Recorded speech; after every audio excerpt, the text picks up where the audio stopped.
Act पास किया था, मतलब एक कानून बनाया गया था जो आईटी को कंट्रोल करेगा। उसके अंदर कई सारे सेक्शंस है। सेक्शन का मतलब चैप्टर्स। उसमें से जो सेक्शन नंबर 80 है, इंटरेस्ट है और उस पे हमारा चैप्टर 1 बेस्ड इसका है। मतलब क्या है?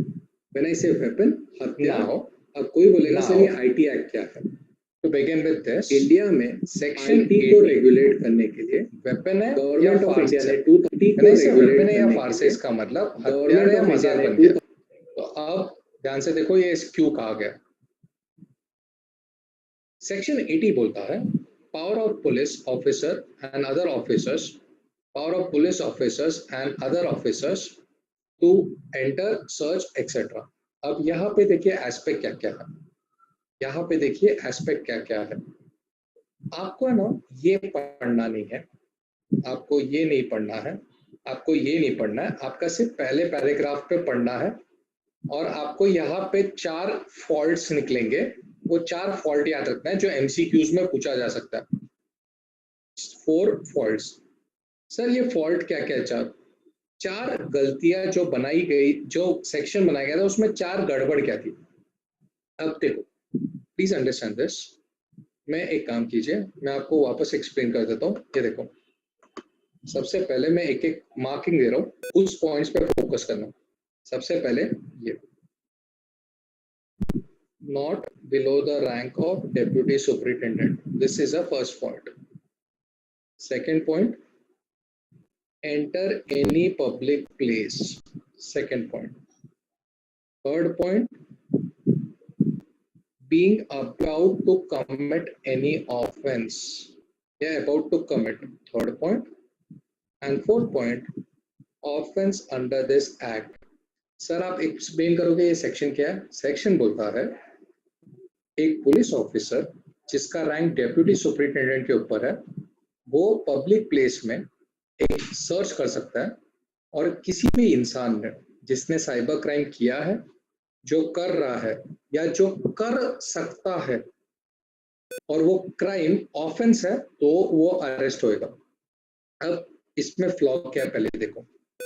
एक पुलिस ऑफिसर का रैंक इतना होना ही चाहिए। सपोज एक लोकल पुलिस ऑफिसर है तो वो कोई एक्शन नहीं ले सकता, first flaw. Second flaw, cyber crime जरूरी नहीं है पब्लिक प्लेस में ही होंगे, आजकल साइबर क्राइम घर से भी किए जाते हैं, तो सेकेंड फ्लॉ। थर्ड फ्लॉ, ये पुलिस को डाउट हुआ तो भी पुलिस अरेस्ट कर सकता है बीइंग अबाउट टू कमिट। देखो ये जरूरी नहीं है। फॉर एग्जाम्पल, आपने इंटरनेट पे ढूंढा, सिर्फ आपको एक इंटरेस्ट है और आपने ढूंढा how to make a bomb. आपने सिर्फ आपके इंटरेस्ट के लिए ढूंढा, आपको कोई इंटरेस्ट यानी आपने ऐसे ही पता लगाने को देखा, आपको क्यूरियोसिटी थी। अगर आपकी कोई ब्राउजिंग हिस्ट्री चेक करता तो उसे लगेगा यार ये तो कुछ उल्टा करने वाला है, और आप इस बेसिस पे अरेस्ट हो सकते हो। थर्ड पॉइंट, देखो अगर आपने गुनाह किया है, कमिटेड या कर रहे हो, तो ठीक है, यहाँ पे अरेस्ट कर लो, यहाँ पे अरेस्ट करो। यहाँ पे पुलिस को डाउट है तो भी अरेस्ट होगा। एंड फोर्थ, ऑफेंस होना चाहिए। सर ऑफेंस तो है ही ना हर एक गुनाह, नॉट नेसेसरी। जब ये एक्ट बनाया गया था, तो कई साइबर क्राइम्स को इसमें ऑफेंस कैटेगरी में नहीं लाया गया था। For example, all of you kindly mute yourself please. All of you kindly mute yourself. Yes, thank you. इसका मतलब बता देता हूँ ऑफेंस का। देखो जब भी कोई एक्ट बनता है ना, तो गवर्नमेंट को पहले से नहीं मालूम होता है ये सारे कैटेगरी क्राइम्स हो सकते हैं। धीरे धीरे क्राइम्स का लेवल बढ़ता है और फिर वो क्राइम्स के नंबर ऑफ क्राइम्स के टाइप्स बढ़ते हैं और वो एक्ट में लाए जाते हैं। जब ये एक्ट बनाया गया था तो गवर्नमेंट ने क्या किया, पहले एक ऑफेंसेस की लिस्ट बनाई।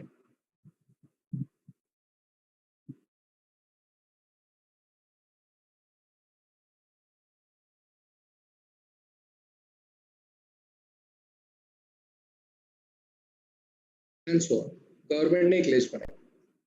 अचानक ऐसे ऐसे क्राइम्स आए जो गवर्नमेंट ने एक्सपेक्ट ही नहीं किए थे, पर प्रॉब्लम ये थे वो क्राइम इसमें डिफाइंड ही नहीं थे, तो उसके because of that you cannot, any action cannot be taken.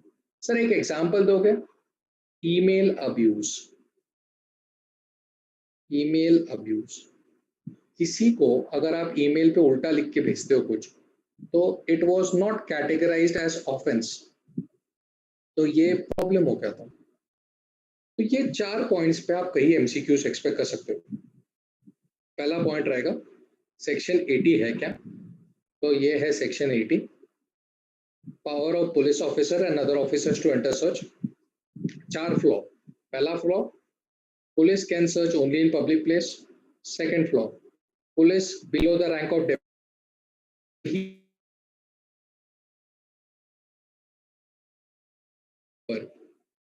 तो याद रखो ये क्रूशियल वर्ड है। तीसरा, fill in the blanks, about to commit, about to commit मतलब किया नहीं है, पुलिस को लग रहा है। And fourth, offence under the act. Example, अगर ये ऑफेंस नहीं है तो आप अरेस्ट नहीं होगे, but email abuse is a offence but it was not defined under the IT act. अब सेकंड मोस्ट इंपॉर्टेंट आप एमसीक्यूज में एक्सपेक्ट कर सकते हो, कॉग्निजेबल और नॉन कॉग्निजेबल ऑफेंस क्या होता है।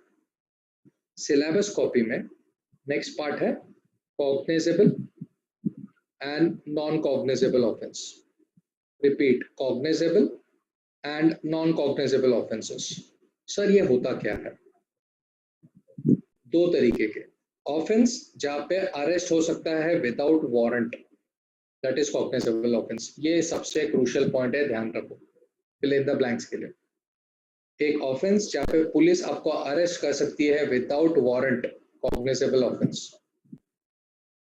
नेक्स्ट, नॉन कॉग्निजेबल में पुलिस को पहले वारंट लाना पड़ता है तो ही वो अरेस्ट कर सकती है। सर एक बेसिक एग्जांपल दोगे? ये देखो, कॉग्निजेबल, नॉन कॉग्निजेबल।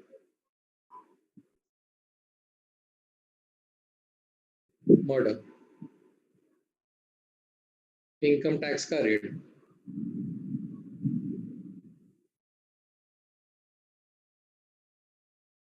आज अगर किसी ने मर्डर किया, पुलिस उसको सीधा अरेस्ट करेगा, उसके लिए पहले वारंट नहीं लाएगा।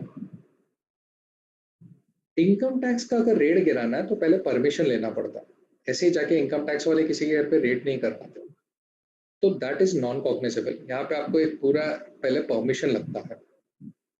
आज पुलिस को मालूम पड़ा कोई मर्डरर है, पुलिस सीधा अरेस्ट करेगा विदाउट वारंट, वारंट का जरूरत ही नहीं है। तो cognizable offence are serious offences जहां पे अरेस्ट होता है विदाउट वारंट। एफआईआर का फुल फॉर्म क्या होता है, ये सेकंड एमसीक्यू एक्सपेक्ट कर सकते हो। यहाँ पे रजिस्टर्ड होता है, FIR stands for first information report. And third MCQ जो एक्सपेक्ट कर सकते हो, सेक्शन 154 इसको ये करता है, सेक्शन 154 में डिफाइंड है। मैंने आपको एक एग्जांपल्स कंप्यूटर रिलेटेड दिया। नेक्स्ट, नॉन कॉग्निजेबल, यहाँ पे police does not have authority, यहाँ पे पुलिस को मैजिस्ट्रेट के पास जाके परमिशन लेना पड़ता है। ये सारे ऑफेंसेस ऐसे हैं जो एकदम सीरियस नेचर में नहीं है, जैसे एकदम व्हेन आई से मर्डर, रेप केस और बिग समथिंग बिग, तो यू कांट, वो सब कॉग्निजेबल में। नॉन कॉग्निजेबल में मतलब क्या है, जैसे मैंने आपको बताया इनकम टैक्स का रेट, यहाँ पे क्या है, ऑफिसर्स को थोड़ा एक सस्पेक्शन है कि यार ये आदमी कुछ तो गड़बड़ कर रहा है, वो लोग पहले सबूत जमा कर रहे हैं और फिर एक परमिशन लेके उसके घर पे रेड कर रहे हैं या उसको अरेस्ट कर रहे हैं। फॉर एग्जाम्पल, किसी इंसान ने डिजिटल सिग्नेचर सर्टिफिकेट के डिटेल्स बरोबर से नहीं डिस्प्ले किए, तो पुलिस पहले उसके बारे में पूरा वेरीफाई करेगा, फिर मजिस्ट्रेट के पास जाके प्रूव करेगा कि ये गड़बड़ है और उसके लिए अरेस्ट वारंट लेगा। Normally this kind of things happen when it comes to digital signature and digital signature certificates. Repeat, understand this. There are 2 things. One is cognizable and one is non-cognizable. When I say cognizable, offense ऐसा offense जिसमें arrest हो सकता है without warrant. जब मैं बोलता हूँ without warrant तो आप समझिए क्राइम का नेचर थोड़ा सीरियस है। एग्जाम्पल, आपके फ्रेंड ने एक बैंक का अकाउंट हैक कर दिया, अब पुलिस जाके पहले वेरीफाई ज्यादा नहीं करेगा, पुलिस इमीडिएट अरेस्ट करेगा और उसके बाद रेस्क्यू देखेगा। Cognizable hacking. ओके, इंटरनेट पे किसी ने वल्गर चीजें डाल दी, ऑब्ससीन इंफॉर्मेशन, पुलिस उसके अगेंस्ट पहले परमिशन नहीं लाएगा अरेस्ट का, पुलिस सीधा अरेस्ट करेगा। सर ये आपने एग्जांपल्स कहाँ से लिए हैं? यूनिवर्सिटी ने जो टेक्स्ट बुक्स प्रिस्क्राइब किए वहां से लिए हुए। Anything which any obscene material, obscene मतलब वल्गर काइंड ऑफ मटेरियल अगर पब्लिश हुआ, it's a cognizable offence. Okay, and when I say non cognizable, this are the offences. Non cognizable मैंने आपको अभी एक्सप्लेन किया। ऐसे ऑफेंसेस जहाँ पे अरेस्ट हो सकता है या you do not have authority to arrest without warrant, मतलब पुलिस को मजिस्ट्रेट से परमिशन लेनी पड़ती है। Next, cyber crimes. One second.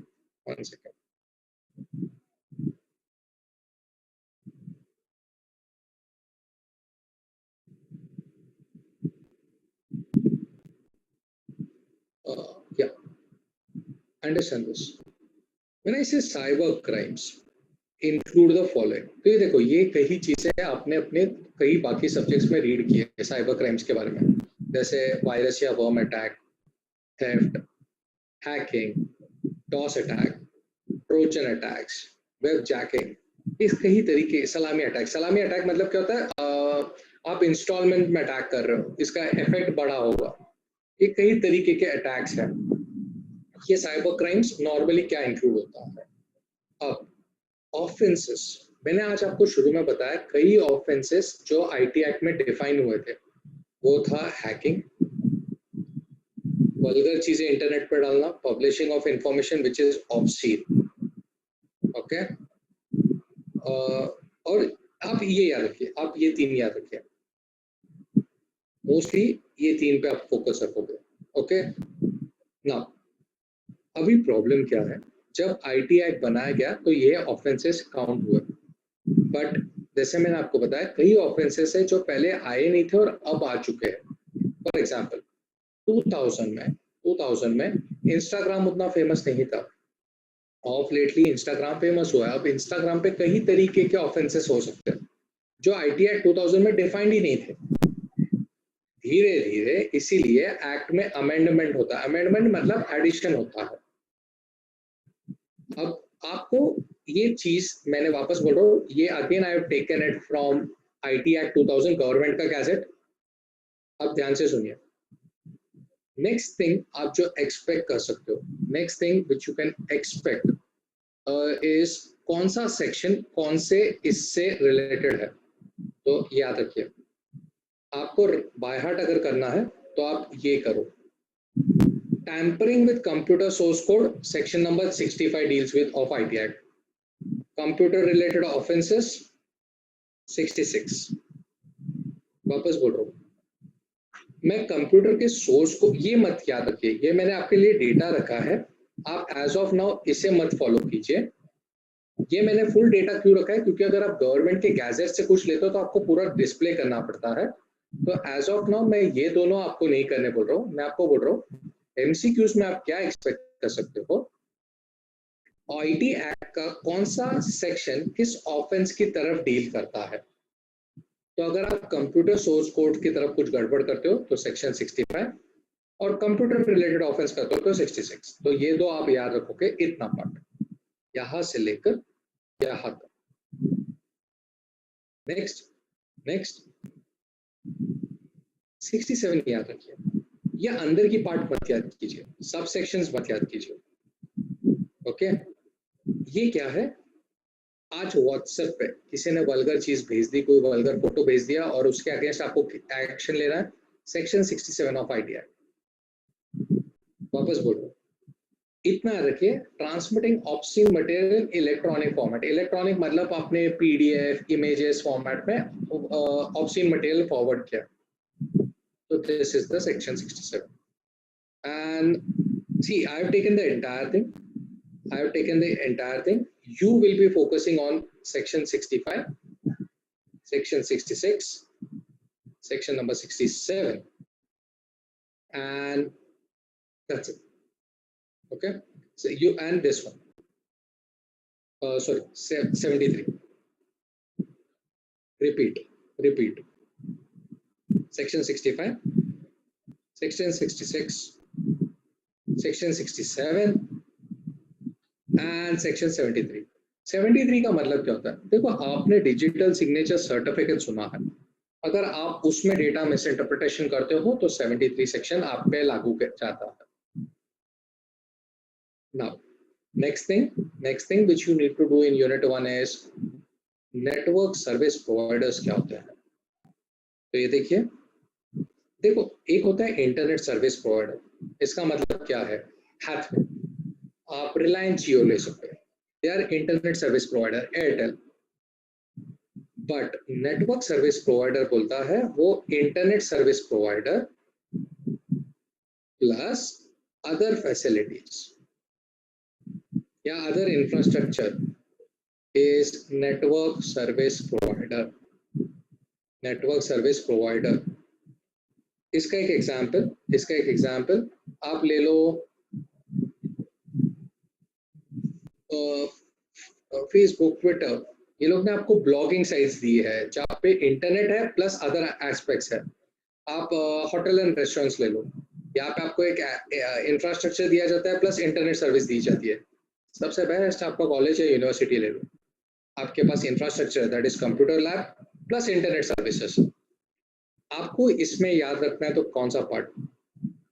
Section 79 जो कि बोलता है intermediary shall not be liable for third party information data.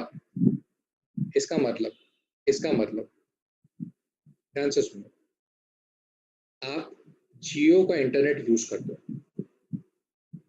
उस इंटरनेट पे अगर आपने हैकिंग किया तो जियो को कोई पेनलाइज नहीं करेगा। रिपीट, आप जियो का इंटरनेट यूज करते हो, आपने वो इंटरनेट पे हैकिंग किया या किसी दूसरे का अकाउंट हार्म किया, तो जियो जो कि सर्विस प्रोवाइडर है उस पे एक्शन नहीं लिया जा सकता। जिसने किया है हैकिंग उस पे एक्शन लो, बट जिसने इंटरनेट प्रोवाइड किया उस पे आप एक्शन नहीं ले सकते हो। Section 79। Yes, now before I move to unit 2, मैं आपको यूनिट 1 का एक ग्लिम्स दे देता हूँ, ध्यान से सुनिए। मैं हर एक चीज यहाँ पे एक्सप्लेन कर रहा हूँ, प्लीज अब सबसे इंपॉर्टेंट चीज है, ध्यान से सुनिए। यहाँ से स्टार्ट करते हैं। क्राइम्स ऑफ मिलेनियम, इसका मतलब साइबर क्राइम्स। दूसरा है सेक्शन 80, 4 फॉल्ट्स मैंने आपको मार्क किए थे। कॉग्निजेबल के लिए याद रखिए, अरेस्ट विदाउट वारंट। तो मैं एक काम कीजिए, इंक चेंज करके आपको दिखा देता हूँ ये चीज, तो आपको एक समरी बन जाएगा फुल। ये देखिए, arrest without warrant and non cognizable मतलब arrest with warrant. Next, draconian law किसे बोलते हैं? देखो, मैंने आज आपको सिखाया था कि पुलिस आपको अरेस्ट कर सकती है अगर उनको लग रहा है आप क्राइम करोगे। This is draconian law. Draconian मतलब आप दिमाग में याद रखो, हिटलर जैसा लॉ, ऐसा लॉ जो आपको नहीं जमता है। इसका एक एग्जांपल देखो, क्या हुआ, आईटी एक्ट जब बनाया गया तो उसमें लिखा गया पुलिस को अगर लग रहा है आप गड़बड़ करने वाले हो तो भी पुलिस को ऐसा सस्पेक्ट भी होता है कि आप कुछ उल्टा करोगे तो भी पुलिस आपको अरेस्ट कर सकती है। इसमें प्रॉब्लम क्या हुआ, कई यंगस्टर्स आज इंटरनेट पे ऐसी चीजें सर्च करती है जो माइट बी सिस्टम में अच्छी कंसिडर नहीं की जा सकती है। फॉर एग्जाम्पल, किसी ने इंटरनेट पे सर्च किया ड्रग्स के बारे में। अब उसे जानना था कि ड्रग्स होता क्या है, क्योंकि रिसेंटली उसने देखा कि यार ये पूरा टाइम सुशांत सिंह केस ये सब आ रहा है। उसने इंटरनेट पे सर्च किया ड्रग्स, और ड्रग्स के बारे में थोड़ा रीड किया। अब प्रॉब्लम क्या है, कोई उसकी ब्राउजिंग हिस्ट्री देखता है और वो देखता है यार इसने तो ड्रग्स बहुत देखा है, तो पुलिस सोच सकती है अरे यार ये शायद से ड्रग्स लेगा, और पुलिस आप पे एक्शन लेने वाली है। अब प्लीज समझिए, आपका इंटेंशन वो नहीं था, बट आपकी ब्राउजिंग हिस्ट्री के कारण मिस इंटरप्रिटेशन हो गया। आपका ब्राउजिंग हिस्ट्री के कारण मिस इंटरप्रिटेशन हो गया। That is the thing. यहां तक कोई डाउट है प्लीज पूछे। यहां तक किसी को कोई डाउट है प्लीज पूछो। तो ये देखो, So, what is the difference between crimes on the internet and crimes off the internet? ठीक है, एक जन ने क्वेश्चन पूछा है कि crimes, can you repeat that question please? What is the difference between crimes on the internet and crimes off the internet? On the internet मतलब आप ऑनलाइन जो क्राइम्स कर रहे हो, example hacking, that is on the internet. End of the internet का मतलब मैं internet पे नहीं कर रहा हूँ। फॉर एग्जांपल, मैंने किसी एग्जांपल, जस्ट एग्जांपल, मैंने किसी के घर पे चोरी किया, that is of the internet. Anything else you want to ask in this, please ask. अच्छा, मेरा एक काम कीजिए, पहले मैं ये सेकंड चैप्टर भी बता देता हूँ और फिर आप पूछिए। नेक्स्ट, साइबर क्राइम मैंने आपको बताया। सर, साइबर फ्रॉड और साइबर चीटिंग क्या होती है? देखो, आपको कई बार है ना ऐसा मैसेज आता है, कॉन्ग्रेचुलेशंस, आपने एक लॉटरी जीता है, आपको अकाउंट में पैसे आएंगे, इस लिंक पे क्लिक कीजिए। आपको कभी कभी ऐसे ईमेल्स आते हैं या कभी कभी ऐसे मैसेजेस आते हैं, कॉन्ग्रेचुलेशंस, कॉन्ग्रेचुलेशंस, आप एक लॉटरी जीत चुके हैं, आप एक कॉन्टेस्ट जीत चुके हैं, आपको काफी पैसे मिलेंगे, आप इस लिंक पे क्लिक कीजिए। और आप लिंक पे क्लिक करते हो और आपका अकाउंट हैक हो जाता है। साइबर फ्रॉड या साइबर चीटिंग। वापस मैं बताता हूँ, एक वेबसाइट है जो फ्रॉड वेबसाइट है, आपने उसके पेमेंट गेटवे पे पैसा भरा और आपके सारी डिटेल्स हैक हो गई। आपने एक पेमेंट गेटवे पे पैसा भरा और देखो, आप नॉर्मली देखो, कभी भी आप इंटरनेट पे पैसा भरते हो ना, जब पेमेंट गेटवे आता तो आप चेक करते हो पेमेंट गेटवे है किसका। अगर आपको लग रहा है रिलायबल नहीं है तो आप कभी अपना डिटेल्स नहीं डालोगे, आप कभी अपना डिटेल्स नहीं डालोगे। मंगेश, मैं आपका डाउट है तो मैं हेल्प करता हूँ, एक सेकेंड रुक जाइए। तो that is cyber fraud and cyber cheating. Cyber fraud और साइबर चीटिंग का मोस्टली फोकस है जो इंटरनेट पे फ्रॉड्स किए गए या चीटिंग की गई, दैट इज साइबर फ्रॉड या साइबर चीटिंग। अब टीनेज वेब वैंडल्स क्या होता है? टीनेज वेब वैंडल्स होता है कई यंगस्टर्स ऐसे क्राइम करते हैं जो उन्हें मालूम है साइबर क्राइम है तो भी वो करते हैं। इसका सबसे best example online movie download करना। अब देखो, आप सबको मालूम है इंटरनेट पे मूवी डाउनलोड करना ऑफेंस है, बट कई लोग इंटरनेट पे मूवीज डाउनलोड करते हैं, जैसे टॉरेंट पे या टेलीग्राम पे। So that is like a teenage web handle. Teenage web handle मतलब यंगस्टर्स को मालूम होता है ये साइबर क्राइम कैटेगरी में, still youngsters do it because they found it कि यार ये मुझे तो कोई इससे मुझे इतना कोई बड़ा नुकसान नहीं हो रहा तो मैं ये करता हूँ। That is teenage web handles. Now defamation क्या होता है? डिफेमेशन का मतलब आप इंटरनेट पे किसी की इमेज खराब कर रहे हो, दैट इज डिफेमेशन। इसका एक एग्जांपल मैं देता हूँ। इंटरनेट पे एक फेक प्रोफाइल बनाया गया किसी के बारे में और उसके थ्रू उसकी काफी बदनामी हुई। मेरा रिक्वेस्ट है सारे स्टूडेंट्स एक बार म्यूट कर लीजिए please. All the students kindly mute yourself. या थैंक यू। डिफेमेशन का मतलब क्या होता है? इंटरनेट पे किसी की इमेज खराब करना, दैट इज डिफेमेशन। एग्जांपल, किसी का फेक प्रोफाइल बनाया गया और उसके थ्रू उसका इमेज खराब किया गया, या इंटरनेट पे किसी के ऊपर बहुत सारे मीम्स बनाए गए और उसको टारगेट किया गया, या इंटरनेट पे किसी का फेक फोटो मॉर्फ या फोटो को मॉर्फ करके बदनाम किया गया, that is defamation. Okay, next, cyber pornography. Any adultery content on internet is cyber pornography. Adultery content on internet is cyber pornography. मैं सिर्फ एक चीज इस पे बताना चाहता हूँ, आप देखिए ये इंडिया में इतना स्ट्रिक्ट हो चुका है, कई वेबसाइट्स बैन हो गई है जो पोर्नोग्राफी रिलेटेड थी, प्लस यूट्यूब पे भी ऐसा कंटेंट अगर डालता है कोई तो यूट्यूब को विद इन 24 आवर्स वो डिलीट करना पड़ता, वरना यूट्यूब पे केस हो जाएगा। रिपीट, इंडियन गवर्नमेंट ने इस पे काफी स्ट्रिक्ट रूल्स लगाए हैं। आप इसका सबसे बेस्ट एग्जांपल देखिए, यूट्यूब पे आप कभी पोर्नोग्राफिक कंटेंट नहीं देखोगे। अगर कोई अपलोड करता है, यूट्यूब उसका ईमेल इमीडिएटली डिलीट कर देगा, यानी उसका अकाउंट डिलीट करेगा। नाउ नेटवर्क सर्विस प्रोवाइडर के बारे में मैंने बताया। नेटवर्क सर्विस प्रोवाइडर एक ऐसा चीज है जो आपको इंटरनेट देता है प्लस इंफ्रास्ट्रक्चर देता है, जो आपको इंटरनेट देता है प्लस इंफ्रास्ट्रक्चर देता है। नाउ मेरा एक रिक्वेस्ट है, यूनिट 1 में आपका कौन सा चीजों पे डाउट है प्लीज पूछिए। For 5 minutes we will discuss your doubts and then we will move to unit 2. Sir yes, sir monetary penalties क्या होती है? यहाँ पे लिखा है मॉनेटरी मतलब पैसे वाली पेनल्टी। आपको फाइन लगता है, दैट इज मॉनेटरी। देखो मैं आपको एक एग्जांपल बताऊं, मैंने आपको जेल में डाला, that is not a monetary policy, but मैंने आपको बोला 1000 रुपया फाइन है आपको लगा, that is monetary policy. Okay sir, जहाँ पे पैसा आता है उसे बोलते हैं मॉनेटरी। Monetary penalty. पेनल्टीज होगा, मॉनेटरी पेनल्टीज होगा। Okay sir. और कौन सी चीजें प्लीज पूछिए। सर जैसे इसमें सेक्शंस होते हैं आईटी एक्ट के, तो सेक्शंस के बारे में एमसीक्यू क्वेश्चन आ सकते हैं क्या? सेक्शन 80 पे ही ज्यादा आएगा। इसका रीजन है आपका सिलेबस सेक्शन 80 पे डील कर रहा है, तो सेक्शन 80 पे आएगा कि सेक्शन 80 डील किस पे करता है।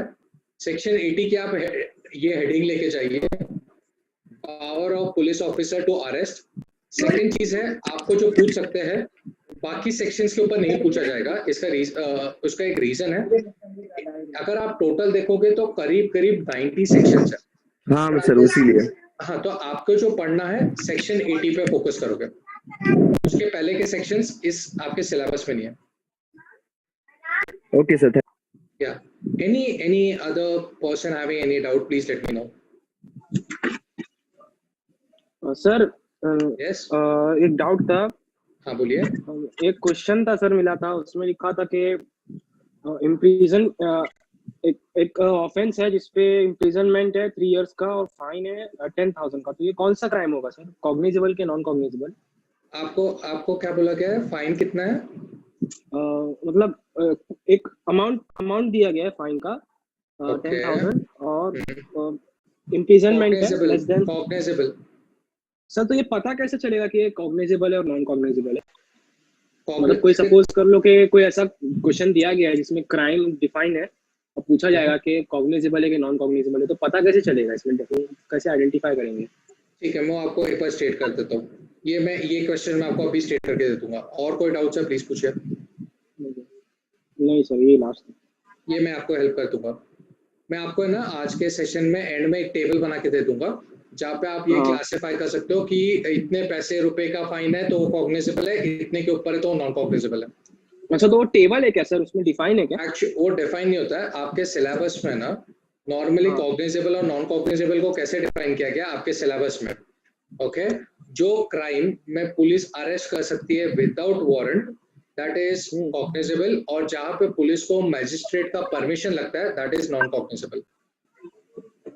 अच्छा, मतलब आपके कॉलेज ने जो पूछा है ना, वो क्या किया है, उसने ऐसे ब्रैकेट, उसने क्या किया है रिसेंटली लॉ ने ना ऐसे ये कोई स्टैंडर्ड रूल नहीं है, पर कई जगहों पे ऐसे होता है कि 1 साल के ऊपर की सजा है तो कॉग्निजेबल, इतने रुपए का ऊपर का फाइन है तो कॉग्निजेबल। तो आपके कॉलेज ने जो पूछा था वो उस कैटेगरी से पूछा था। मतलब ये सब पहले से डिफाइन होता है सर कि मतलब अगर इतना हुआ तो आपको कॉग्निजेबल है? हाँ, बट आपको मैं वही बोल रहा हूँ, मैं वो आपको टेबल हेल्प कर देता हूँ, बट आप एज ऑफ नाउ इतना याद रखिए, cognizable is arrest without warrant and non cognizable में अरेस्ट विद वारंट। हाँ वो तो मालूम है सर, बस इसमें ही पता करना था। क्या अच्छा, नाउ एक याद रखिए, नेक्स्ट आप लोग जो फोकस करोगे दैट इज 1 सेकेंड। आपने अभी किसी ने जो डाउट पूछा ना, तो ये देखो, आप यहाँ पे देखो, मैं आपको एक हेल्प कर देता हूँ। ये देखिए, जो भी कॉग्निजेबल कैटेगरी थे ना, उसके इम्प्रिजनमेंट के टर्म्स देखो, 10 साल, 3 साल, 7 साल, 7 साल। ओके, अब प्लीज ध्यान से सुनिए। नॉर्मली आपका कॉलेज जो पूछ रहा था वो आई थिंक यहाँ पे रहेगा, 3 साल की सजा। 3 साल का जो कैटेगरी है दैट इज कॉग्निजेबल, मैंने अभी आपको बताया। वापस ये देखिए, 5 साल कॉग्निजेबल, 5 साल कॉग्निजेबल, ठीक है। ये देखो 3 years कॉग्निजेबल, ओके। और ये देखो 2 साल नॉन कॉग्निजेबल। तो आप चाहिए तो अभी किसने मुझसे क्वेश्चन पूछा था, आप नाम बता सकते हो? सर मैं आशिम। ओके, आप एक काम कीजिए, ये याद रखिए 3 और ग्रेटर देन 3 कॉग्निजेबल है। यस, यस ठीक है। Now yes sir. या चलो नेक्स्ट इज यूनिट 2। यूनिट 2 अब मेरा एक रिक्वेस्ट है, म्यूट कर लीजिए पहले सब लोग। यस, यूनिट 2 सबसे पहले होता है contract. Now let's understand, everyone please mute yourself. Background में कहीं नॉइज आ रहा, everyone kindly mute yourself, thank you. Now understand this. Next हम लोग जो फोकस कर रहे हैं अभी, next which we are focusing is unit 2 which is contracts in infotech world. अब ये होता क्या है, ध्यान से सुनिए। पहली बात तो कॉन्ट्रैक्ट क्या होता है? कॉन्ट्रैक्ट का मतलब एक legal understanding between two parties. Legal understanding between two parties, it's a contract. देखो, अगर वो लीगल नहीं है तो वो कॉन्ट्रैक्ट नहीं है। कॉन्ट्रैक्ट का मतलब there is a legal understanding between two parties. Next, अब होता क्या है, दो पार्टीज के बीच में जब ट्रांजैक्शन होता है, सपोज ए और बी के बीच में ट्रांजैक्शन है, तो ये जो ट्रांजैक्शन है ये 2 कैटेगरी में हो सकता है, फिजिकल वर्ल्ड या फिर वर्चुअल वर्ल्ड। या आप इसे बोल सकते हो वर्चुअल से ज्यादा आप ऐसे यार को ई कॉमर्स। वापस बोल रहा हूं, 2 लोगों के बीच में अगर आज एक ट्रांजैक्शन होता है या 2 लोगों के बीच में एक एक्सचेंज ऑफ गुड्स होते हैं, तो वो 2 कैटेगरीज में हो सकता है। एक है फिजिकल वर्ल्ड या ई कॉमर्स। सर एग्जांपल, आज आपने विजय सेल्स से कुछ खरीदा, तो विजय सेल्स आपको एक बिल देता है, उसमें वारंटी गारंटी सब कुछ मेंशन होता, दैट इज अ कॉन्ट्रैक्ट। आप कल अगर वो चीज खराब हुई तो आप विजय सेल्स को जाके बोल सकते हो, आपने मुझे ये बिल दिया है, इसमें लिखा है आप ठीक करके दोगे, दैट इज अ कॉन्ट्रैक्ट। वैसे ही अगर आप ऑनलाइन परचेस कर रहे हो, आपने एचपी का लैपटॉप खरीदा ऑनलाइन और उससे कुछ होता है, तो विद इन 1 ईयर की वारंटी में आपको ठीक करके मिलेगा, that is a contract. Contract क्या है? एक ऐसा रिलेशन था आपके बीच में और सेलर के बीच में जहां पे एक लीगल बाइंडिंग है। Now understand this. Contract internet world में 2 तरीके के होते हैं, एक होता है क्लिक रैप और एक होता है श्रिंक रैप। देखो, ऑनलाइन तरीका छोड़ दो, आप ऐसे याद रखो, सॉफ्टवेयर की दुनिया में कॉन्ट्रैक्ट 2 तरीके के हैं, क्लिक रैप और श्रिंक रैप। सर ये क्लिक रैप और श्रिंक रैप क्या होता है? यहाँ पे देखो, पहले तो मैं आपको ये सिखा देता हूँ ई कॉमर्स क्या है, buying and selling of things online. Example, आपने अमेजोन से कुछ खरीदा, you are buying something from Amazon. आपने इस पे OLX पे कुछ बेचा, you are selling something on internet. अब नेक्स्ट, वापस सेम ई कॉमर्स को और अलग वे से डिफाइन किया गया। अब मैंने आपको बताया कॉन्ट्रैक्ट 2 तरीके के, ओके। पहला लिखा गया मैंने, देखो 2 तरीके के कॉन्ट्रैक्ट। पहला कैटेगरी मैं बोल रहा हूं कि क्लिक रैप और दूसरा है श्रिंक रैप। अब सर दोनों में फर्क क्या है? आप सॉफ्टवेयर इंस्टॉल करते हो तो आपको एक ऐसा पॉपअप आता है जहाँ पे लिखा रहता है, एक लाइंस लिखी रहती है, इधर एक होता है आई एग्री का बटन और होता है नेक्स्ट, क्या होता है कैंसिल। आप नेक्स्ट पे क्लिक करते हो और सॉफ्टवेयर इंस्टॉल हो जाता है, इसे बोलते हैं क्लिक रैप। इसे बोलते हैं क्लिक रैप। आप जब भी कोई सॉफ्टवेयर इंस्टॉल करने जाते हो वो पूरा क्लिक रैप का कंसेप्ट है। मतलब क्या होता है, ध्यान से सुनिए।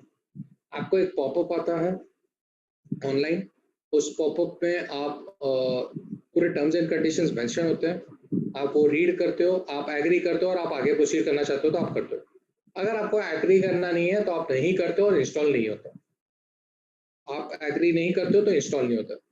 तो यहाँ पे ये देखिए क्लिक रैप एक ऐसा कॉन्ट्रैक्ट है जो आप क्लिक करते हो और एग्री करते हो तो ही आगे जाता है। ओके, आप क्लिक करते हो और एग्री। सर क्लिक रैप में भी और टाइप है क्या? देखो, अगर आप चाहिए तो आप ऐसे कर ले सकते हो, टाइप एंड क्लिक। मतलब क्या होता है, आप आई एक्सेप्ट पे क्लिक करते हो, या कोई सॉफ्टवेयर, नॉर्मली 99% सॉफ्टवेयर आपको पूरा टर्म्स कंडीशन दी रहती है, आपको इधर आई एग्री पे क्लिक करना रहता है और नेक्स्ट पे क्लिक करना रहता है। बट कभी कभी क्या होता है, सॉफ्टवेयर आपको क्लिक भी कराता है और लिखाता भी है। सर लिखाता है इसका मतलब कैप्चा। सॉफ्टवेयर आपको बोलता है ये इमेज आप रोबोनियो प्रूव कीजिए, या आपको कुछ लिखा के देता है, वो लिखाता है चलो ओके एक्सेप्ट एक्सेप्ट। तो ये सारे क्लिक रैप में चाहिए। क्लिक रैप में पॉइंट क्या है, आपको टर्म्स एंड कंडीशंस पहले से ही मालूम है। आपको टर्म्स एंड कंडीशंस पहले से ही मालूम है। अगर आपको टर्म्स एंड कंडीशंस नहीं जम रहे तो आप मत इंस्टॉल कीजिए। Everyone please mute yourself. Click wrap का रूल, आपको टर्म्स एंड कंडीशंस पहले से ही मालूम है। आपको अगर टर्म्स एंड कंडीशंस नहीं जम रहे आप मत एक्सेप्ट कीजिए and don't install the software. That is click and wrap. अब होता है श्रिंक रैप। श्रिंक रैप का मतलब, आप गए क्रोमा में, आपने माइक्रोसॉफ्ट ऑफिस का सीडी खरीदा, ऑफिस 365। आप गए क्रोमा में, उधर ऑफिस 365 का पैकेज था, आपने खरीदा। अब आपने बॉक्स ओपन किया, उसके अंदर एक छोटा सा पेपर है जिसपे पूरे टर्म्स एंड कंडीशंस लिखे हैं। This is called shrink wrap. This is called shrink wrap. Shrink क्यों? एक कागज के जो टर्म एंड कंडीशंस थे जिस कागज पे, उसको फोल्ड करके पैकेट के अंदर रखा गया है। Shrink wrap. Sir click wrap और श्रिंक रैप में सबसे बड़ा फर्क क्या है? क्लिक रैप और श्रिंक रैप में सबसे बड़ा फर्क क्या है? क्लिक रैप में आपको टर्म्स एंड कंडीशंस पहले से ही मालूम है। टर्म्स एंड कंडीशंस पहले से ही मालूम है। अगर आपको एक्सेप्टेड है तो ही आप आगे प्रोसीड करते हो।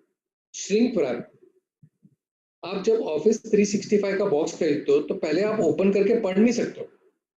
पहले आपको परचेज करना पड़ता है and then you can read the terms and conditions. Then you can read the terms and conditions.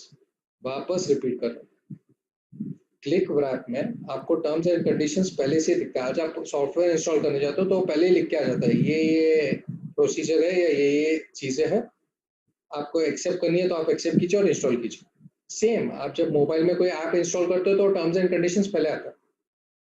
अगर आप रेडीमेड कोई चीज खरीद रहे हो, जैसे आपने ऑफिस गेम खरीदा शॉप्स में जाके, या ऑफिस 365 का पैकेज खरीदा, तो वो बॉक्स के अंदर टर्म्स एंड कंडीशंस होते हैं। That is shrink wrap. तो होता क्या है, क्लिक रैप में आपके पास होता है पहले से कि भाई आपको ये चीज एक्सेप्ट करनी है तो आप एक्सेप्ट कीजिए और आप आगे प्रोसीड करते हो। श्रिंक रैप में अलग होता है। श्रिंक रैप में आपको पहले से टर्म्स कंडीशंस मालूम नहीं होते। आपको श्रिंक रैप में पहले से टर्म्स एंड कंडीशंस मालूम नहीं होते। आप पहले पैसे भरते हो और फिर आपको समझता है।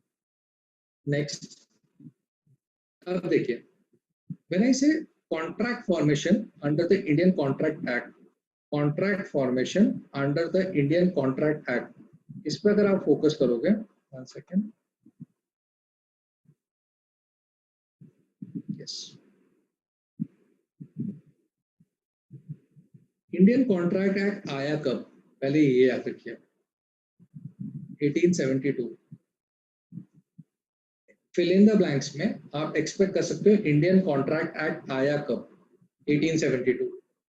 नेक्स्ट, अंदर के जो टर्म्स है उसको आप फिल इन द ब्लैंक्स में एक्सपेक्ट कर सकते हो या एमसीक्यू फॉर्मेट में आप एक्सपेक्ट कर सकते हो।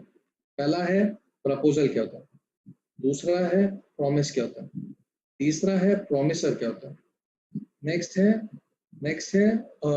कंसिडरेशन क्या होता है, नेक्स्ट है एग्रीमेंट क्या है, नेक्स्ट है रेसिप्रोकल प्रॉमिस क्या है। चलो एक एक करके हम समझते हैं।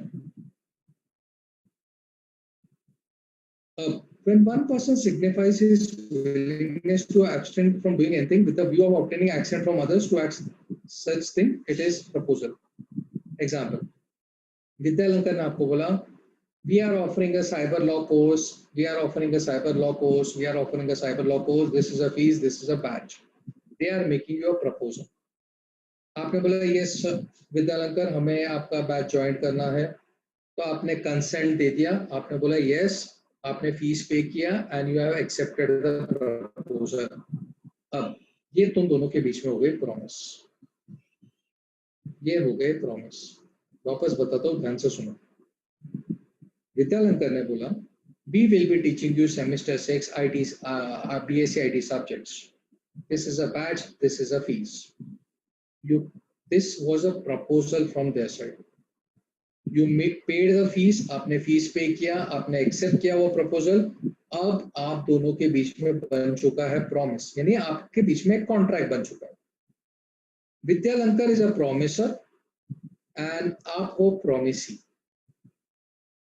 विद्यालंकर इज अ प्रॉमिसर और आप हो प्रॉमिसी, मतलब विद्यालंकर ने आपको कमिट किया, वो आपको एक सर्विस देगा और आप वो सर्विस एक्सेप्ट करोगे। ठीक है, जब ये पूरा लीगलाइज हो जाता है, it's an agreement between you and Vidyalankar. It's an agreement between you and Vidyalankar. ठीक है, तो आप देखो एमसीक्यू के लिए क्या कर सकते हो, मैंने जो पहले 6 पॉइंट्स टिक किया उनको एज याद रखोगे, और याद रखोगे इंडियन कॉन्ट्रैक्ट एक्ट आया कब, आप बोलोगे 1872 में।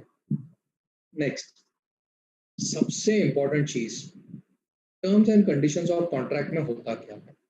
सर टर्म्स एंड कंडीशंस क्या होते हैं? देखो जब भी आप कोई चीज ऑनलाइन खरीदते हो या कोई चीज आप जब भी खरीदते हो तो आप बोलते हो वारंटी है क्या, या आप बोलते हो गारंटी मिलेगी क्या, वो कुछ नहीं, वो टर्म्स एंड कंडीशंस है। तो कभी भी स्टैंडर्ड याद रखो कि ये चीजों में से आप डेफिनेटली एक चीज पेपर में एक्सपेक्ट कर सकते हो। पहला है governing law and jurisdiction clause. इसका मतलब क्या, अगर मैं कोई प्रोडक्ट खरीदता हूँ तो उस पे अगर मुझे कोई इशू है तो मैं उस पे केस किधर कर सकता हूँ। फॉर एग्जाम्पल आपने मुंबई में एग्जाम्पल चलो आपने फॉर एग्जाम्पल आपने मुंबई में एक शॉप है, लोकल शॉप है मुंबई में, लोकल शॉप है, उससे कोई चीज खरीदी, फिर आप यूएस चले गए, यूएस में आपको चीज नहीं जमा और आपने उस शॉपकीपर पे केस कर दिया। तो अब क्या ये अलाउड है कि इंडिया के एक लोकल शॉप को आप यूएस में केस करा रहे हो? यहाँ पे आता है गवर्निंग लॉ। गवर्निंग लॉ या जुरिसडिक्शन क्लॉज बोलता है कि अगर आपको केस करना है तो आप किस बाउंड्री में कर सकते हो। दूसरा होता है limitation of liability. Limitation of liability का मतलब कंपनी अगर नुकसान बर्दाश्त करेगी या नुकसान बेयर करेगी तो कितने रुपयों तक करेगी। इसका मतलब क्या होता है, आपने लिया कंपनी से 10 रुपए का पेन, अब वो पेन खराब हो गया और आपने बोला मुझे 1000 रुपया एज अ भरपाई चाहिए। तो 10 रुपए की चीज के लिए अगर आप 1000 रुपया क्लेम कर रहे हो तो कंपनी देगा ही नहीं। तो हर कंपनी पहले से ही अपने प्रोडक्ट के साथ लिमिटेशन ऑफ लायबिलिटी बोल देता है, मतलब ये प्रोडक्ट अगर 10 रुपए का और आपको कोई नुकसान हुआ तो ज्यादा से ज्यादा हम 5 रुपए देंगे आपको। Limitation of liability. Limitation of liability मतलब कल अगर ये प्रोडक्ट में कुछ फ्लॉ हो तो आप कुछ अजीब गरीब पैसे मत मांगो, आपने भरा 10 रुपए तो आप ज्यादा नहीं एक्सपेक्ट कर सकते। Next warranty. वारंटी आपको मालूम है कि इस ड्यूरेशन में कुछ भी हुआ तो इस ड्यूरेशन में अगर कुछ भी हुआ तो कंपनी आपको वो चीज ठीक करके देगी। नेक्स्ट इज नॉन डिस्क्लोजर या कॉन्फिडेंशियल क्लॉसेस। अब ये होता क्या, ध्यान से सुनिए। नॉन डिस्क्लोजर या कॉन्फिडेंशियल क्लॉज क्या होता है? कई बार आप एक्सपेक्ट करते हो कि कंपनी अपने प्रोडक्ट का इन डेप्थ डिटेल्स डिस्प्ले करे, जो कि अलाउड नहीं होता। फॉर एग्जांपल, कंपनी आपको बोलती है मेरे प्रोडक्ट में इंग्रेडिएंट के कंपोनेंट्स ये है, बट आपको कभी ये नहीं पता थी कि वो प्रोडक्ट बनाया कैसे गया। एग्जांपल, आप कोक का रेसिपी अभी तक किसी को नहीं मालूम है, यानी कोक वालों को मालूम है, बट कॉम्पिटिटर्स को आज तक कोक का रेसिपी नहीं मालूम पड़ा। देखो, कोक की बोतल पे आप देखोगे ये कंटेंट इतना है, पर बनाने का तरीका क्या था वो बता रहा है नहीं, कॉन्फिडेंशियल क्लॉज है या नॉन डिस्क्लोजर, कंपनी बताएगी नहीं। मैं रिपीट कर रहा हूँ, ध्यान से सुनो। हर प्रोडक्ट ये बताता है कि उसके अंदर इंग्रेडिएंट्स क्या क्या है, पर कभी कोई प्रोडक्ट ये नहीं बताता वो बनाया कैसे गया। आर्बिट्रेशन क्लॉज का मतलब क्या होता है? कल अगर इशू हुआ तो वो रिजॉल्व कैसे होगा। कल अगर आपके बीच में और वो प्रोडक्ट वाले के बीच में अगर इशू हुआ तो रिजॉल्व कैसे होगा, that is arbitration clause. Now sir, इसको थोड़ा डेप्थ में और एक बोल सकते हो? यस, आपको मैं एक एग्जांपल बोलता हूँ। अगर आपके बीच में और एक प्रोडक्ट सेलर के बीच में इशू होता है तो उसको रिजॉल्व करने का तरीका क्या रहेगा? क्या डायरेक्टली सुप्रीम कोर्ट में जाओगे? Not necessary, no need actually. आप लोअर लेवल के कोर्ट में भी सेटल कर सकते हो, ओके या आप आउट कोर्ट सेटलमेंट भी प्रेफर कर सकते हो। तो आर्बिट्रेशन देखो ये क्या करता है, गवर्निंग लॉ बोलता है, गवर्निंग लॉ बोलता है कि ये अगर कल लीगल इशू हुआ तो ये इधर सॉल्व किधर होगा। लिमिटेशन ऑफ लायबिलिटी बोलती है कि कंपनी नुकसान बेर कर करके भी कितने रुपए का करेगी। वारंटी होती है, वारंटी होती है कि कंपनी 1 साल की जो आपको सर्विस दे रहा है उसमें क्या सर्विसेज है। नॉन डिस्क्लोजर या कॉन्फिडेंशियल क्लॉज होता है कि कंपनी क्या क्या डिस्क्लोज करेगी, क्या क्या नहीं करेगी। आर्बिट्रेशन क्लॉज होता है कि कल आपके और कंपनी के बीच में इशू हुआ तो उसको सेटल किधर किया जाएगा। आप डायरेक्टली क्या सुप्रीम कोर्ट में जाओगे या बेसिक कोर्ट में सेटल हो सकते हैं। एंटायर एग्रीमेंट मतलब कंपनी के पूरे डेप्थ प्रोटोकॉल। देखो, इसका मैं एक एग्जांपल बोलता हूँ। कहीं अगर आप ऐसे लिखोगे, आप कोई भी चीज खरीदो तो वो चीज के ऊपर थोड़ा सा लिखा रहेगा और फिर लिखा रहेगा for detailed disclosure kindly visit products website. वापस बोलता हूँ, आप कोई चीज खरीदते हो उसके अंदर एक छोटा सा पेपर होता है जिसपे एक छोटा सा कुछ लिखा रहता है कि यार ये कंपनी ने ये बनाया है सो। और अगर आपको डिटेल चाहिए तो एंटायर एग्रीमेंट कंपनी कभी नहीं देती है, बोलती है आपको ज्यादा इन्फॉर्मेशन चाहिए कंपनी के वेबसाइट पे चल जाइए, वहां से मिलेगा।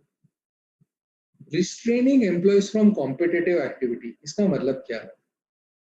आज अगर आप इन्फोसिस में काम कर रहे हो और आप सॉफ्टवेयर बना रहे हो तो आप खुद की प्राइवेट फर्म नहीं चला सकते, आप खुद की प्राइवेट फर्म नहीं चला सकते हो। Restraining employees from competitive activities, इसका मतलब आज आप इन्फोसिस में सॉफ्टवेयर बनाते हो तो आप खुद के बाहर से अलग से सॉफ्टवेयर बना के नहीं बेच सकते हो, क्योंकि अगर आप ऐसे कर रहे हो तो आप कंपटीशन कर रहे हो इन्फोसिस को।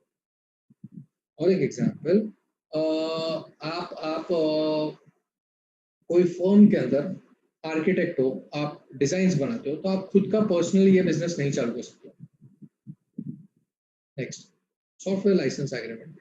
सॉफ्टवेयर लाइसेंस एग्रीमेंट मतलब आप देखो एक काम कीजिए, आप मैकेफे का एक सॉफ्टवेयर खरीदिए, उसमें एक लाइसेंस होता है कि ये 3 कंप्यूटर्स पे ही इंस्टॉल होगा, उसके ऊपर नहीं होगा। तो पूरा जो टर्म्स कंडीशन होता है वो सॉफ्टवेयर लाइसेंस एग्रीमेंट होता है। मेरा ये पार्ट व्हाट सके, इसमें आपको क्या पूछना प्लीज पूछिए।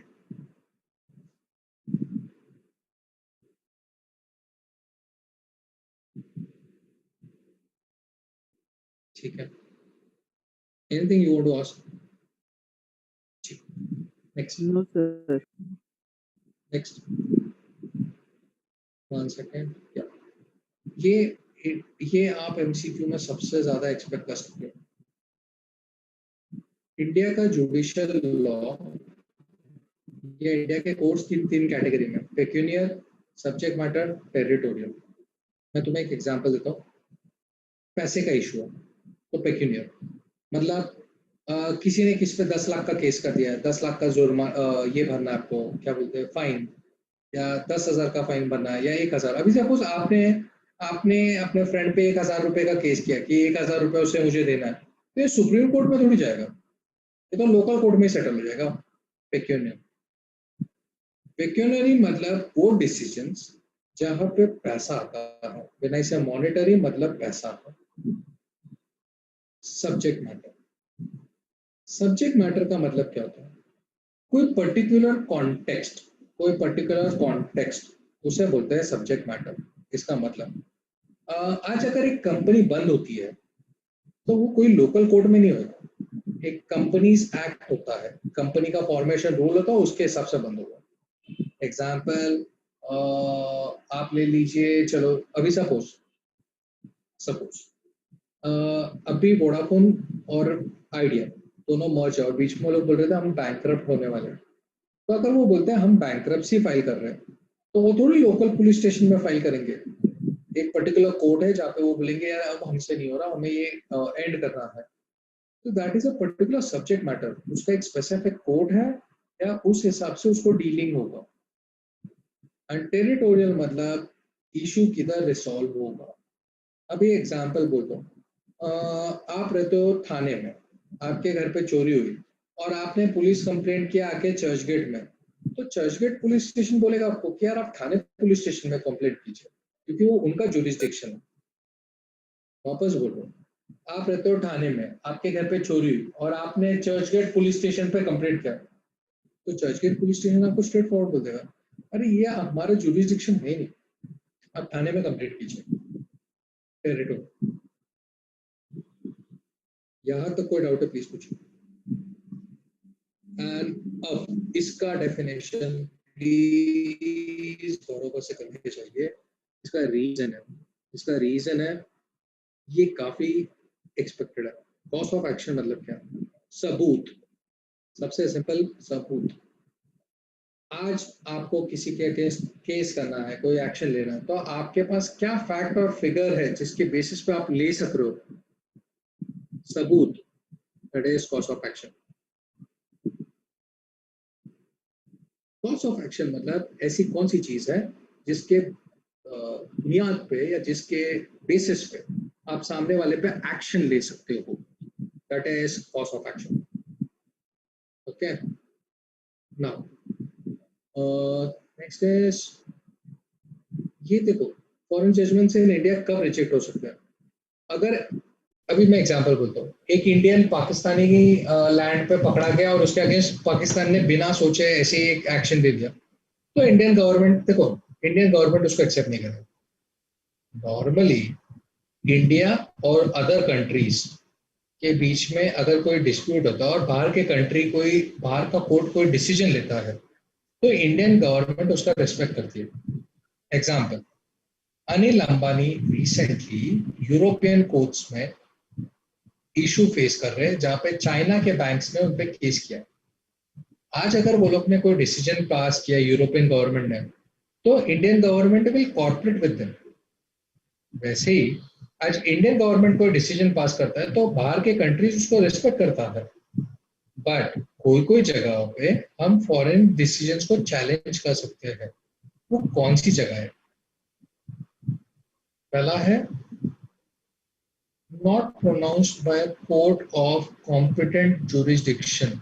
मतलब फॉर एग्जाम्पल, आज यूएस से कोई इंसान इंडिया में आता है और इधर के किसी गांव के ग्राम पंचायत ने उसको सजा दी, तो वो बोलेगा यार ग्राम पंचायत क्या है? वो बोलेगा सुप्रीम कोर्ट सुना है, हाई कोर्ट सुना है, लोकल कोर्ट भी शायद से सुना है, ग्राम पंचायत है, तो वो कंसिडर नहीं होगा। यूएस गवर्नमेंट बोलेगा हम इसको कंसिडर नहीं करेंगे। वैसे ही कोई इंडियन बाहर गया और उधर के कोई लोकल बॉडी ने उसको पनिश किया या उसके अगेंस्ट केस किया, तो इंडियन गवर्नमेंट एक्सेप्ट नहीं करेगा, क्योंकि वो लीगल कॉम्पिटेंट जुरिस्डिक्शन ही नहीं। या फिर it has not been delivered on the merits of case। मतलब बिना सोचे, बिना सामने वाले ने सुने ही केस का जजमेंट दे दिया है, मेरिट था ही नहीं इसमें। Example, suppose India Pakistan issue हुआ या इंडिया चाइना इशू हुआ और कोई इंडियन को उधर सजा दी गई, उसके बारे में सुना ही नहीं गया। कि एक केस हो जाएगा। सर इसका एक example, there is a brand called Huawei, US का चाइना का ब्रांड है। उसके सीईओ को ना यूएस ने ऐसे ही अरेस्ट करा लिया था। तो चाइना ने बोला कि ये वैलिड ही नहीं है, आप किस बेसिस पे कर रहे हो, और फिर उसको छोड़ा गया। But this is one of the examples. And next, यहाँ पे आप नेक्स्ट एमसीक्यू एक्सपेक्ट कर सकते हो, ये important legal practices in US jurisdiction are minimum contracts and purposeful availment। वापस बोल रहा हूँ, 1, 2 दोनों में से एक का डेफिनेशन या फिल इन द ब्लैंक्स आप एक्सपेक्ट करो। वापस, अभी पर्पसफुल अवेलमेंट क्या होता है? देखो, आज आप कोई भी लैंड पे, आप कोई भी लैंड या कोई भी कंट्री में आप बिजनेस करते हो, तो आप उधर के बेनिफिट्स एंजॉय कर रहे हो, तो फिर आप उधर के लीगल रूल्स को भी फॉलो करो। मैं एक एग्जांपल देता हूँ।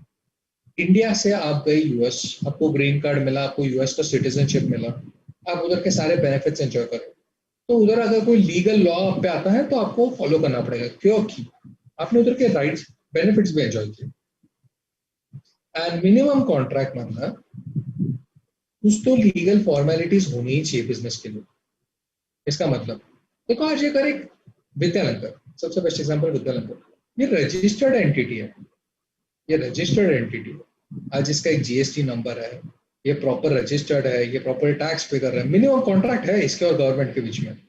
आज इंडिया में कोई भी बिजनेस करते हो और उसको अगर रजिस्टर्ड रख रहे हो तो आपको टैक्स भरना पड़ता है, आप एक प्रॉपर नंबर होता है, GST number and everything, that is minimum contracts. Yes. So here I am done with unit 2. I am taking on the first page where there is an entire syllabus. Now यहाँ पे आपको कुछ पूछना है, please पूछिए।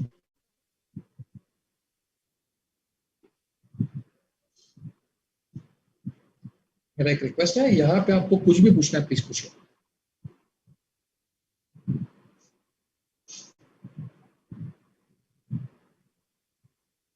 ठीक है, next unit, unit 3। I am not, अभी कोई अनम्यूट करके पूछ लीजिए, मेरे को नहीं चीज बताएगा। या एक मिनट, मैं चैट बॉक्स देख लेता हूँ, किसी का कोई डाउट हो तो।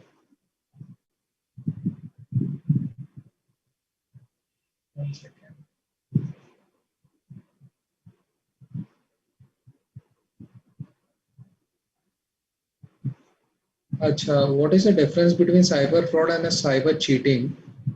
What is a reciprocal promise? Okay, okay. Jayesh ने पूछा रेसिप्रोकल प्रॉमिस क्या है, और विशाल ने पूछा साइबर फ्रॉड और साइबर चीटिंग में क्या फर्क है।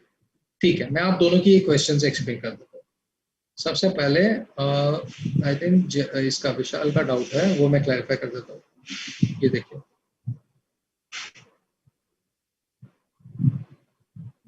ये देखो, promises, every promise and set of promise is an agreement.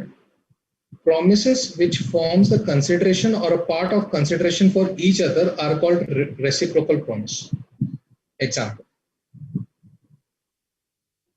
आपने विद्यालंकर को पे किया फीस, अब विद्यालंकर का रिस्पॉन्सिबिलिटी था आपको वो सब्जेक्ट सिखाना, तो विद्यालंकर के लिए ये प्रॉमिस था। बट विद्यालंकर ने आपसे भी एक चीज लिखा के दिया है कि अगर आप क्लास में मिसबिहेव करोगे या आपने कुछ उल्टा किया तो आपको सस्पेंड किया जाएगा और आपको फीस रिफंड नहीं किया जाएगा। That is a reciprocal promise. मतलब देखो, कोई भी पार्टी अगर आपको प्रॉमिस करता है तो वो एक्सपेक्ट करता है कि आपसे भी सामने से कुछ कॉर्पोरेशन चाहिए। अगर आप वो कॉर्पोरेशन ही नहीं दोगे, अगर आप वो कॉर्पोरेशन नहीं दोगे तो पार्टी प्रॉमिस फुलफिल नहीं कर सकता। Understand this. तो there is something called reciprocal promise. Reciprocal मतलब सामने वाला आपसे क्या एक्सपेक्ट कर रहा है। मैं वापस बता रहा हूँ, आप कोई चीज खरीदते हो दुकान से, और वो दुकान वाला बोलता है चलो मैं आपको वारंटी देता हूँ, ये गारंटी देता हूँ। दूसरे दिन आपको फिजिकल डैमेज करके दिया ना, तो वो आपको बोल देगा कि भैया फिजिकल डैमेज हम कवर नहीं करते, आप कोशिश कर लो, repeat. Reason, there is something called as reciprocal promise which states if you do a physical damage तो हम क्यों कवर करें। Please understand this.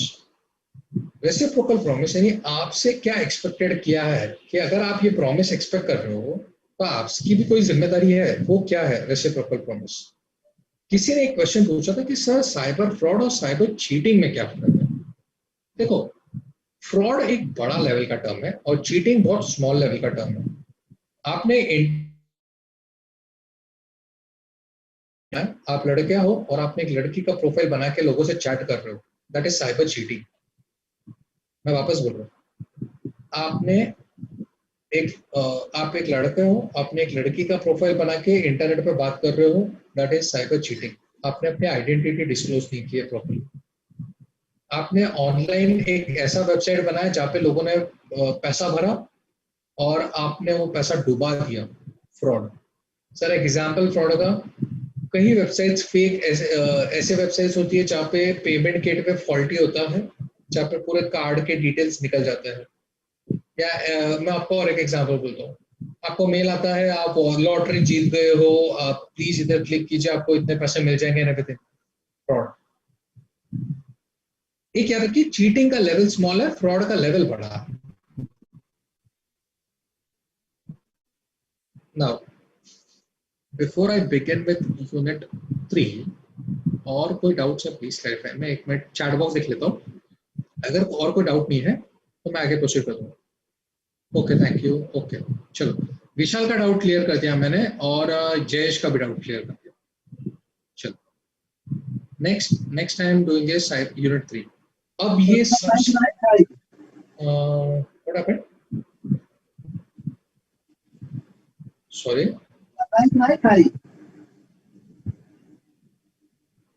आप एक काम कीजिए, चैट बॉक्स में लिख दीजिए, आपका आवाज क्लियर नहीं आ रहा। इट्स अ रिक्वेस्ट, जो भी स्टूडेंट है जो अनम्यूट कर रहा है खुद को, प्लीज आप चैट बॉक्स में लिख दीजिए, आपका डाउट क्लैरिफाई कर। 1 सेकेंड। सर एमसीक्यू में कैसे पूछ सकते हैं फ्रॉड और चीटिंग के बारे में? ओके, दोनों चीजें नहीं पूछी जाएगी, आपको पूछा जाएगा और पूछा जाएगा इसमें से साइबर फ्रॉड कौन सा है। तो आप लोकल फ्रॉड और साइबर फ्रॉड में कैसे आइडेंटिफाई कर सकते हो? जहां पे इंटरनेट का यूजेज है वहां पे साइबर फ्रॉड है। ओके, एक बात बताता हूँ, चीटिंग और फ्रॉड में एकदम थिन लाइन है। कभी कभी आप चीटिंग को भी फ्रॉड कंसिडर कर सकते हो, अगर वो डिपेंड करता है। तो आपके रेफरेंस बुक्स में भी ये लिखा गया है कि चीटिंग और फ्रॉड में एक थिन लाइन है। इसका मतलब देयर इज अ चांस कि it can be considered as a fraud also. तो कभी भी पेपर में आपको दोनों एस्पेक्ट एक साथ कभी नहीं पूछा जाएगा। इसका रीजन है, चीटिंग इज अ सब पार्ट ऑफ फ्रॉड। मैंने वापस बता रहा हूँ, चीटिंग बहुत छोटे लेवल का टर्म है और फ्रॉड बड़े लेवल का टर्म है, एंड चीटिंग इज अ सब पार्ट ऑफ फ्रॉड। तो डोंट वरी, आपको ऐसा नहीं आएगा कि यार ये फ्रॉड है या चीटिंग है, ऐसा कभी नहीं पूछा जाएगा। Now next part, 1 second, let me connect the charger, 1 second, 1 second.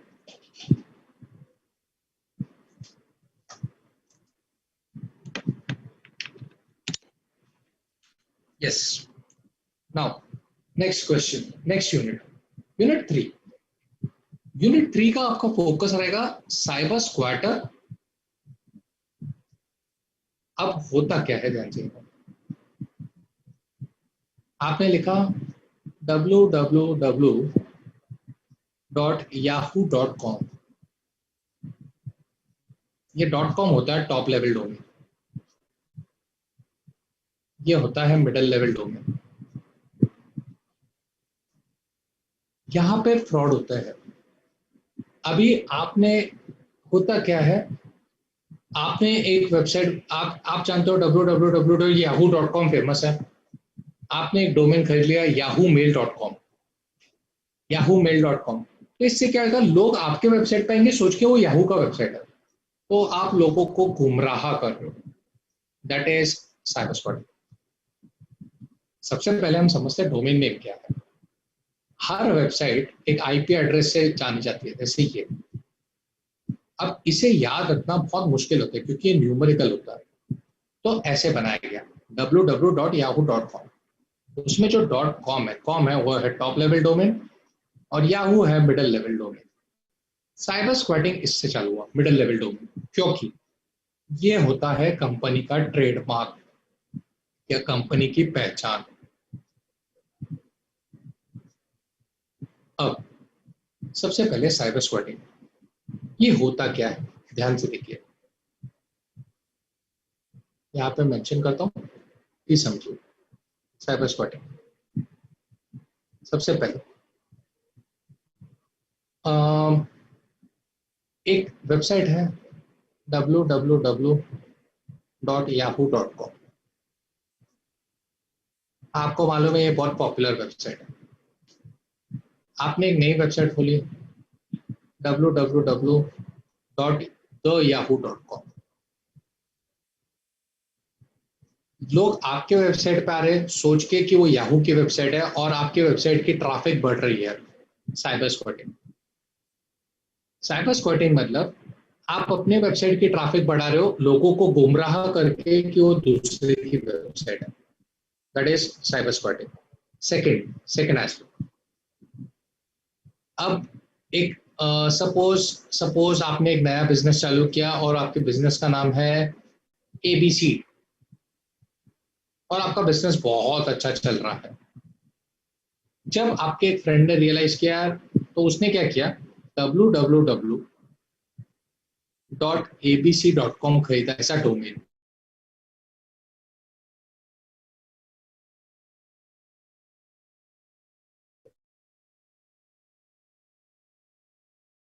Internet पे जाना है तो वो इसके पास गई, जो इंटरनेट सर्विस प्रोवाइडर्स है, GoDaddy.com जो डोमेन्स प्रोवाइड करता है, उसके पास जाके बोला कि यार मुझे वेबसाइट के लिए www.abc.com चाहिए।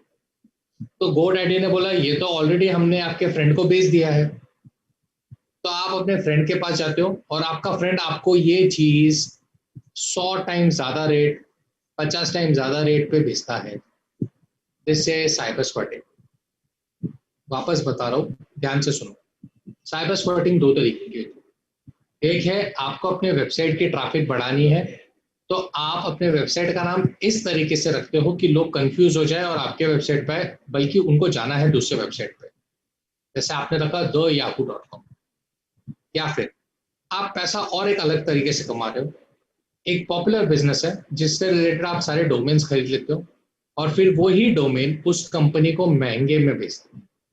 एग्जाम्पल, एक कंपनी थी ABC, ऐसे कोई कंपनी के एग्जाम्पल दे रहा हूँ मैं सिर्फ। एक कंपनी ABC सपोज, आपको मालूम है कंपनी अच्छी चलेगी तो आपने उससे रिलेटेड सारे डोमेन्स खरीद लिए। जब उस कंपनी को एक्चुअली डोमेन की जरूरत जाएगी तो वो आपके पास आएगा और महंगे में खरीदेगा क्योंकि आपके पास होगा। ये MCQ में एक्सपेक्ट कर सकते हो। क्वेश्चन है, 1 सेकेंड, आई कैन क्या है? आई कैन क्या है? इंटरनेट के अगर इशू होते हैं, इंटरनेट के इशू होते हैं तो उसको रिसॉल्व करने के लिए होता है आई कैन। आज इंडिया में सुप्रीम कोर्ट है, हाई कोर्ट है, बट आज इंटरनेट की कोई बाउंड्री नहीं है। इंटरनेट की it's a request, mute yourself, I will help you with your doubts. एक बार म्यूट कर लीजिए प्लीज म्यूट कीजिए। It's a request, kindly mute yourself. Snehal, mute yourself. Yeah, thank you. Please understand this. International level पे अगर आज एक, suppose आपकी company है जंबो वड़ा पाव और ऑस्ट्रेलिया में एक वेबसाइट है www.jumboVadapav.com। तो ऑस्ट्रेलिया का मैटर अभी सॉल्व करना पड़ेगा आपको। तो इसके लिए जो बॉडी है that is I can, internet corporation for assign names and numbers. Okay, इसने एक कंसेप्ट लाया UDRP, uniform domain dispute resolution, जिसके थ्रू इंटरनेशनल लेवल के जितने भी डिस्प्यूट्स है वो रिसॉल्व होते हैं। सर इंटरनेशनल लेवल पे डिस्प्यूट्स क्यों हो सकते हैं? एग्जाम्पल, ऑस्ट्रेलिया ने एक वेबसाइट खोला था www.sbicards.com। अब उनको मालूम नहीं था SBI कार्ड्स क्या है, बट इंडिया वाला सोचता है यार ये तो SBI का डेबिट कार्ड या SBI का क्रेडिट कार्ड का वेबसाइट हो सकता है। और इंडिया वाला उधर जाता है. This was a actual life issue. Similarly India की कंपनी मारुति और यूएस में एक आदमी ने ऐसी वेबसाइट खोली थी www.maruti.com. सो अगर ऐसे इश्यूज होते हैं जो क्रॉस बॉर्डर इश्यूज है तो वो सॉल्व होता है ICANN से. अब मीटा tagging. 1 second. Someone has written in the chat, your voice is lacking. Let me check. Ghanshyam ji, hello. हाँ घनश्याम जी, मेरा आवाज आ रहा है ना? हाँ सर. ओके, चलो. Now please understand this. There is something called as meta tagging. अब ये मीटा टैगिंग होता क्या है? मीटा टैगिंग क्या होता है, ध्यान से देखिए. आप ऐसे नाम अपने वेबसाइट्स के प्रोग्रामिंग कोड में डालते हो या आप हैशटैग्स, सबसे बेस्ट एग्जांपल हैशटैग्स. आप ऐसी चीजें अपने वेबसाइट के डोमेन नेम में डालोगे या अपने सोर्स कोड्स में डालोगे जहां से आपका लोगों का अटेंशन आपकी तरफ जाए. मैं एग्जांपल बोलता हूँ. देखो, आपने इंस्टाग्राम पे या आपने इस पे किया था, स्नैपचैट पे देखा होगा या आपने इस पे भी देखा होगा, जो अभी बैन हुआ वेबसाइट, एक हैशटैग्स या मीटा टैगिंग. ये ऐसी चीजें हैं जो आप अपने वेबसाइट पे डालते हो जो जिसके कारण आपकी तरफ क्राउड पुल हो सकता है. फॉर एग्जांपल, मैं अगर वेबसाइट बनाऊं www.bscit एग्जाम पेपर सॉल्यूशन, तो आज कोई अगर लिखता है एग्जाम पेपर तो सीधा मेरे को मीटा टैगिंग होगा क्योंकि मैंने मेरे अंदर ऐसे टर्म्स डाले. देखो, नॉर्मली कोई ऐसा पेपर, ऐसा वेबसाइट नहीं बनाएगा, बट मैं ऐसे वर्ड्स डालूं जिसके कारण टूवर्ड्स मेरे वेबसाइट डायरेक्ट हो जाए, मीटा टैगिंग. मैं एग्जाम्पल बोल दूं www.nike.com. आज कोई नाइकी सर्च करेगा तो मैं दिखूंगा जरूर क्योंकि मेरे वेबसाइट में ये है. मीटा टैगिंग. हाइपर लिंकिंग, ये विद्यालंकर की वेबसाइट है. ये विद्यालंकर का वेबसाइट है. यहाँ पे लिखा है यूनिवर्सिटी लिंक और यहाँ पे मुंबई यूनिवर्सिटी का लिंक है. इस पे क्लिक करोगे तो सीधा मुंबई यूनिवर्सिटी के वेबसाइट पे जाते हो. This is called hyperlinking. Vidyalankar का वेबसाइट है, इस पे मुंबई यूनिवर्सिटी का लिंक दिया गया है. इस पे आप जैसे लिंक पे क्लिक करते हो आप सीधा मुंबई यूनिवर्सिटी के वेब पेज पे आते हो. हाइपरलिंक. अब यहाँ पे एक एस्पेक्ट है, ध्यान से सुनिए. आपके डाउट्स मैं क्लैरिफाई करूंगा, ध्यान से सुनिए. हाइपरलिंकिंग में भी दो कैटेगरी है. एक है डीप लिंकिंग और एक है सरफेस लिंकिंग. एक है डीप लिंकिंग और एक है सरफेस लिंकिंग. फर्क क्या है? आज आपने यहाँ पे क्लिक किया, और आप मुंबई यूनिवर्सिटी के फर्स्ट पेज पे जा रहे हो, MUM के फर्स्ट पेज पे जा रहे हो. That is called surface linking. But आप इसको बाईपास करते हो. आप इस पे क्लिक करके सीधा अंदर के कोई वेब पेज पे जा रहे हो, जैसे इनर वेब पेजेस, तो ये होता है डीप लिंकिंग. वापस बोल रहा हूं, विद्यालंकर के वेबसाइट पे एक है मुंबई यूनिवर्सिटी वेबसाइट लिंक. आपने उस पर क्लिक किया और आप मुंबई यूनिवर्सिटी के वेब पेज पे जाते हो.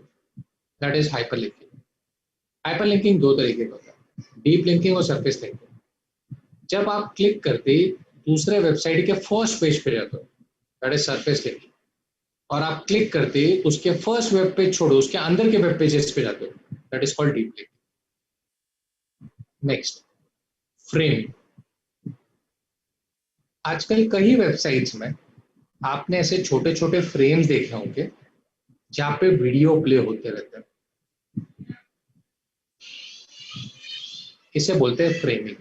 अब ये वीडियो मैं चाहिए तो YouTube से एम्बेड करके भी इधर डाल सकता हूँ, या मैं किसी दूसरे वेबसाइट से एम्बेड करके भी इधर ला सकता हूँ. इसे बोलते हैं फ्रेमिंग। फ्रेमिंग मतलब आपने छोटे छोटे फ्रेम्स अपने वेब पेज पे बना दिए जहाँ पे कुछ ना कुछ प्ले हो रहा है। सर इसका प्रॉब्लम क्या है? आज अगर मैं मेरे वेबसाइट पे किसी दूसरे का वीडियो फ्रेम करता हूँ तो उसको वीडियो दिखता है, but the problem will be he will not be able to find the source code. ये है वीडियो किसका वो नहीं मालूम पड़ेगा। वापस रिपीट कर रहा हूँ, ध्यान से सुनिए। आज आप अपने वेबसाइट पे किसी दूसरे का वीडियो को फ्रेम कर देते हो। फ्रेम मतलब आप कोई भी आके उधर वेबसाइट पे वो वीडियो देख सकता है। तो हो रहा क्या है, किसी दूसरे का वीडियो देख पा रहा है बट वो वीडियो है किसका वो किसी को नहीं मालूम पड़ रहा। तो यहाँ पे बेचारे सामने वाले का वीडियो का क्रेडिट्स खत्म हो जाता है। अगर क्रेडिट दिया गया है तो बात अलग है, नहीं दिया गया तो प्रॉब्लम है। That is frame.